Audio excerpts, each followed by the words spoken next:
UPSI में negative marking नहीं है। क्या सर हम 160 में से 160 क्वेश्चन कर सकते हैं?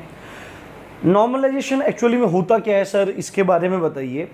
और तीसरा इंपॉर्टेंट क्वेश्चन है कि क्योंकि यूपीएसआई में नेगेटिव मार्किंग नहीं है पर नॉर्मलाइजेशन है, तो क्या हम यदि ज़्यादा क्वेश्चन गलत करेंगे तो हमारे मार्क्स घट जाएंगे? ये क्वेश्चन आपने बहुत बार पूछे हैं और इसके बारे में मैंने एक बहुत शॉर्ट वीडियो बहुत पहले बनाया था। 160 में से 160 क्वेश्चन आपको करने हैं कि नहीं करने हैं। आज आपके सारे डाउट्स मैं क्लियर कर दूंगा और ये वीडियो पूरी देखना आप, क्योंकि लोग आधा कचरा ज्ञान लेके घूमते रहते हैं और आपको चीज़ें बताते रहते हैं।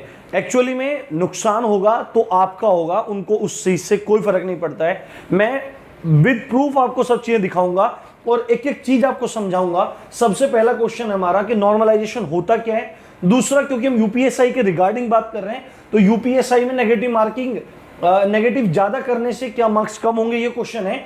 जबकि शर्त क्या है कि नेगेटिव मार्किंग तो नहीं है और हमारा क्या है, नॉर्मलाइजेशन है। और तीसरा क्वेश्चन यही है आपका, नेगेटिव मार्किंग नहीं तो क्या 160 में से 160 कर सकते हैं। तो ये वीडियो आपको पूरी देखनी है, आपकी सारी चीज़ें क्लियर हो जाएंगी। सबसे पहले मैं आपको बताता हूँ नॉर्मलाइजेशन क्या चीज़ है। नॉर्मलाइजेशन क्या चीज़ है, आप क्या मानो, आप यहां पे देखो, आप देखो कि आपका कोई एग्जाम था, शिफ्ट, आप देखो आपका यूपीएसआई का एग्जाम होना है और 12 लाख फॉर्म पड़े हैं, तो 20-25 दिन से कम क्या ही आपका एग्जाम चलेगा। तो उसमें ऐसा भी हो सकता है कि किसी शिफ्ट में टफ लेवल आ जाए, किसी में बहुत इजी आ जाए, किसी में बहुत ज़्यादा डिफिकल्ट आ जाए। तो लोग आपको मीठी मीठी बातें देते रहते हैं।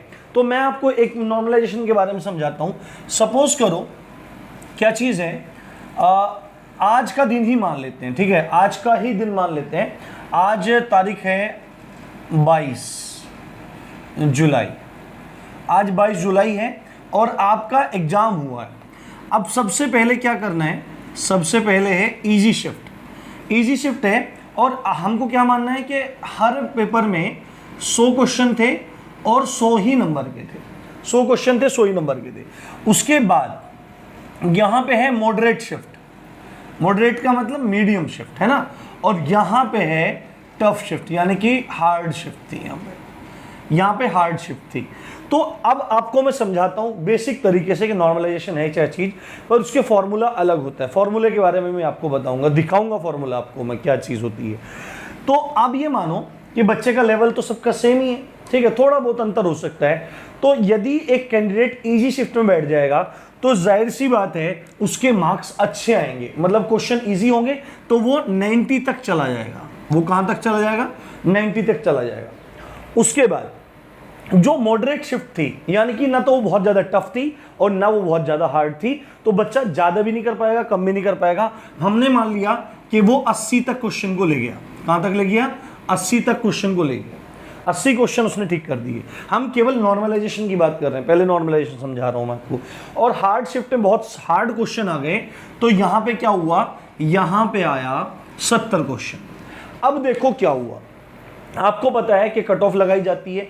अब 3 बच्चे हैं, ये पहला बच्चा है जो इजी शिफ्ट में बैठा था, जिसका नाम है राम। राम रख लेते हैं, दूसरे का रख लेते हैं श्याम, और तीसरे का रख लेते हैं, क्या रखें, करण रख लेते हैं, करण, ठीक, करण रख लेते हैं। तो राम इजी शिफ्ट में बैठा था तो 90 नंबर ले आया वो, श्याम मॉडरेट में बैठा था 80 ले आया, करण हार्ड में बैठा था 70 ले आया। तो बस एग्जामिनर को क्या काम करना चाहिए, भाई जिसके सबसे ज्यादा नंबर आए हैं उस आदमी को सेलेक्ट करो। ये कौन सी बात हुई, अगर इसको सेलेक्ट कर लिया तो ये तो बहुत ज्यादा नाइंसाफी हो जाएगी, क्योंकि उसका पेपर इजी था। इन बच्चों के साथ में तो अन्याय हो जाएगा, मॉडरेट वालों के और हार्ड वालों के। तो नॉर्मलाइजेशन में क्या होता है, वर्ड को पकड़ो आप, नॉर्मलाइजेशन मतलब कि चीजों को नॉर्मल करना, ना बहुत ज्यादा हाई ले जाना, ना बहुत ज्यादा कम ले जाना। यानी कि नॉर्मलाइजेशन में होता क्या है, एक माध्य निकाला जाता है, एक मीडियन, एक औसत निकाला जाता है कि एक औसत बच्चा कितना करेगा। तो हमने सपोज करो आज बच्चे को अब पता लगेगा कि नुकसान होगा फायदा होगा। नॉर्मलाइजेशन में लोग आपको क्या बताएं, लोग आपको दिखाते हैं क्या कि इजी शिफ्ट दिखाया और मीडियम शिफ्ट दिखाया और इस तरह से आपको हार्डशिप दिखाया, और उसमें आपको फायदा ही दिखाते हैं कि इधर से फायदा किया, इधर से फायदा किया। बट मैंने बहुत सारे अपने दोस्तों के, अपने साथियों के नंबर नॉर्मलाइजेशन में कम होते देखे हैं। आप लोगों ने भी देखे होंगे, बिल्कुल उनके मार्क्स कम होते हैं, बहुत कम चांसेस हैं पर कम होते हैं। पर नॉर्मलाइजेशन को मैं सिंपली आपको एक्सप्लेन करने की कोशिश कर रहा हूं। अब क्या होगा, अब इन सब का मीडियम देखो, जो मतलब बीच में जा रहा है, तो अब उसको लगेगा कि भाई इजी था तो 90 ले आया, मॉडरेट था मतलब ठीक था पेपर, ठीक था तो 80 ले आया, और हार्ड था तो 70 लेके आया। तो अब वो क्या काम करेगा, अब सबको वो उसने फिक्स कर लिया पूरा नॉर्मलाइजेशन फॉर्मूला। हमने माना कि उसने 80 निकाल के लाया, उसने मीडियम को क्या किया, उसने मतलब एक स्कोर को नॉर्मलाइज करने के बाद 80 निकाल के लाया। अब क्या काम करेगा वो, अब क्या काम करेगा, इसके तो देखो ज्यादा है, ठीक है। अब इस वाले को क्या काम करेगा, इस वाले को यहां पे +10 पे ले आएगा, इस वाले को यहां पे +10 पे ले आएगा। और ये तो ऑलरेडी अंदर है ही, ये तो ऑलरेडी अंदर है ही, पर किसी किसी केस में नंबर घट भी जाते हैं। यहां से मैं नंबर घटा के दिखाने दे रहा हूं। देखो 80 वो नॉर्मलाइज स्कोर को लेके आया, तो जिसके 70 थे उसके 10 बढ़ने तय हैं, यानी कि ये शिफ्ट, ये थर्ड शिफ्ट थी, ये सेकंड शिफ्ट थी, ये फर्स्ट शिफ्ट थी। तो फर्स्ट इजी थी, तो इसके बच्चे तो ऑलरेडी अंदर आ जाएंगे, इसके बच्चे ऑलरेडी अंदर आ जाएंगे। और 80 पे कट ऑफ लगना है तो 70 वाले को 10 नंबर का यहाँ फायदा हो जाएगा, और सब एकदम सेलेक्ट हो जाएंगे। 80 नंबर वाला फाइनली सेलेक्ट होगा। इसको कहते हैं नॉर्मलाइजेशन। कोई ये बात भी बोलते हैं, देखो सब लोगों को चीजें ठीक से पता नहीं क्या हो रहा है क्या नहीं हो रहा है, कई बार मार्क्स घट भी जाते हैं। ये 90 से थोड़ा कम करके, इसका 90 से यहाँ से कम भी हो सकता है, -10 भी हो सकता है, वो वेरी करता है अलग अलग चीज़ों पे, ठीक है। हो सकता है -10 भी ना हो, झुका तू भी रह जाए, या कुछ नंबर कम हो जाए, ऐसा भी हो सकता है। तो नॉर्मलाइजेशन का मतलब है चीज़ों को नॉर्मल कर देना, और जो बच्चा सेलेक्ट होने के लायक है, मतलब वो शिफ्ट के वजह से उसकी उस पर फर्क नहीं पड़ना चाहिए, उसके सिलेक्शन पे फर्क नहीं पड़ना चाहिए। तो ये चीज़ है नॉर्मलाइजेशन, इसको बोलते हैं नॉर्मलाइजेशन, ठीक है, चीज़ों को नॉर्मल करना। तो अब ये बात है, अब देखो क्या है, दूसरी बात है, जब नॉर्मलाइजेशन भी होता है और नेगेटिव मार्किंग भी होती है। सपोज करो कि नेगेटिव मार्किंग कितनी थी, नेगेटिव मार्किंग थी 1/4 की, और एक लड़का है, यहां पे लिखता हूं मैं, 100 क्वेश्चन थे, ठीक है, उसने 100 में से 100 किए, माना उसने 100 में से 100 किए, जिसमें से उसने 90 सही कर दिए और 10 गलत कर दिए। 90 सही कर दिए और 10 गलत कर दिए, 90 सही हो गए और 10 गलत हो गए, तो यहां पे इसका कितना नंबर चला जाएगा, 1/4 के अकॉर्डिंग कितना नंबर चला जाएगा, उसका यहां पर 2.5 नंबर चला जाएगा। अगर मैं सही हूं, 2.5 नंबर उसका चला जाएगा, बिल्कुल उसका यहां पे 2.5 नंबर चला जाएगा, और ये इसमें से लेस हो जाएगा, जो भी बचेगा आगे आ जाएगा, जो बचेगा आगे आ जाएगा। तो ये नेगेटिव मार्किंग का असर होता है। उसके बाद फिर नॉर्मलाइजेशन भी डिपेंड करता है। अब मैं आपको बात बताता हूं, यहां पे देखो आप ध्यान से। अब अपने क्वेश्चंस पे हम लोग आ जाते हैं, अब अपने क्वेश्चंस पे हम लोग आ जाते हैं। यहां देखो दूसरा, ये हमारा जो क्वेश्चन है कि यूपीएसआई में नेगेटिव करने से क्या मार्क्स कम होंगे। तो आपको ज्यादातर लोग क्या बता रहे हैं कि भाई नॉर्मलाइजेशन तो है, नॉर्मलाइजेशन है और नेगेटिव मार्किंग नहीं है, तो आप 160 में से 160 करके आओ, कोई फर्क नहीं पड़ता। मैक्सिमम लोग ये बोल रहे हैं।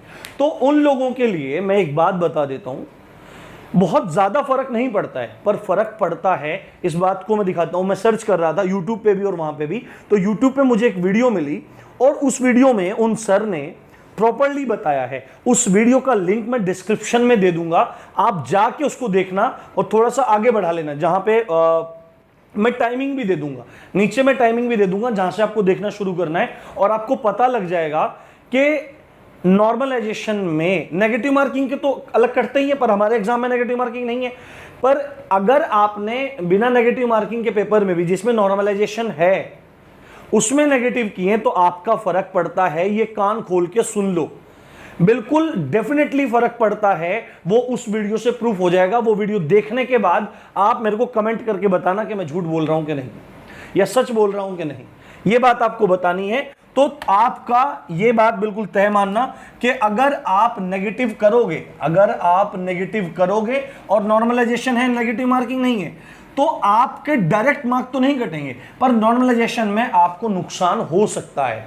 दूसरी बात है, आपको कौन से क्वेश्चन करने चाहिए। अब देखो, अब आप में सबसे ज्यादा क्वेश्चन पूछ रहे हैं कि नेगेटिव मार्किंग नहीं है तो क्या 160 में से 160 कर सकते हैं। तो ये दोनों क्वेश्चन इंटर रिलेटेड है ना, मतलब कनेक्ट है, इंटरकनेक्ट है।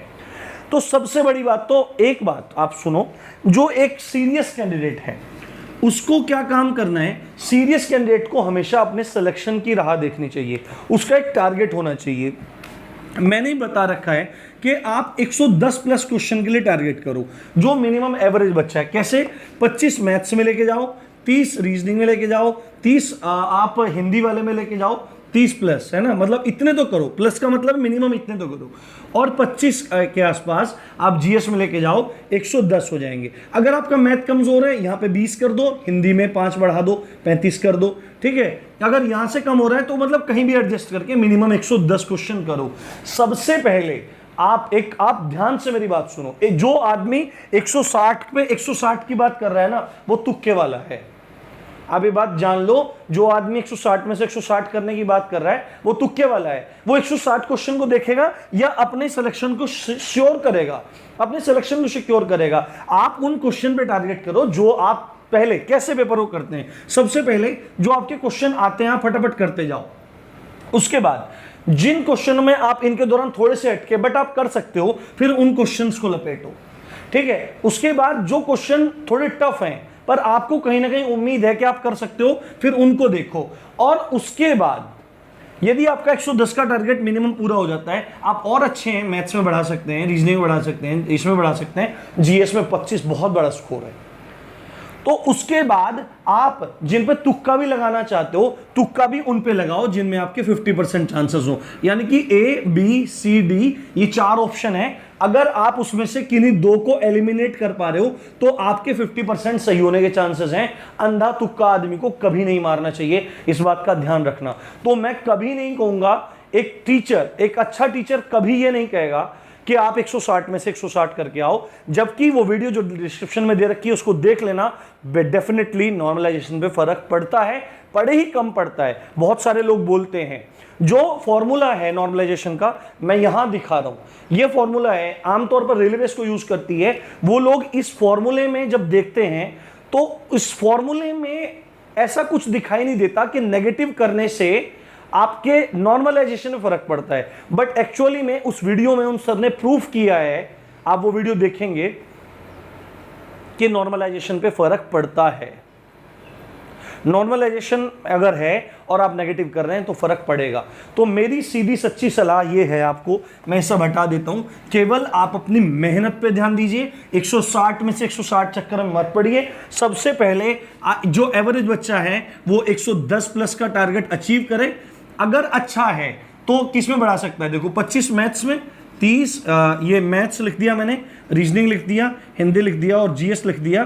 तो 25 मैथ्स में एवरेज बच्चा करेगा, हिंदी में, और ये देखो मैथ्स में 25, रीजनिंग में 30, हिंदी में 30 और जीएस में 25। अगर आप और अच्छे हैं तो आप +10 करके 35 पे पहुंच सकते हैं, रीजनिंग में +5 करके 35 पे पहुंच सकते हैं, इंग्लिश में, इसमें हिंदी में आप +8 करके, +7 करके 37, 38 तक पहुंच सकते हैं और इसमें रहेंगे, और 25 ही इसमें रखेंगे तो आप टॉपर्स की लिस्ट में जा सकते हैं। आपको क्वेश्चन सही करने हैं, तुक्के लगाने पर आपको ध्यान नहीं देना है। नॉर्मलाइजेशन आपको समझ में आया होगा क्या चीज होती है। नॉर्मलाइजेशन का मतलब है हार्ड शिफ्ट को और इजी शिफ्ट को और मीडियम शिफ्ट को मिला के एक कॉमन सा एक स्कोर तैयार करना और उसके हिसाब से करना। और ये जो बात है कि नेगेटिव करने से मार्क्स कम होते हैं तो फर्क पड़ता है मेरे दोस्त, आप ये बात ध्यान रखना और केवल अपने टारगेट पर ध्यान दो कि आपको मैक्सिमम सही करने हैं। तुक्के लगाने की ट्रिक भी मैं आपको एग्जाम टाइम में बता दूंगा। उम्मीद करता हूं वीडियो पसंद आई होगी।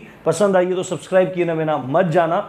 आप देख रहे थे राम जी की पाठशाला, मैं हूं राम भारद्वाज। जय हिंद, जय भारत।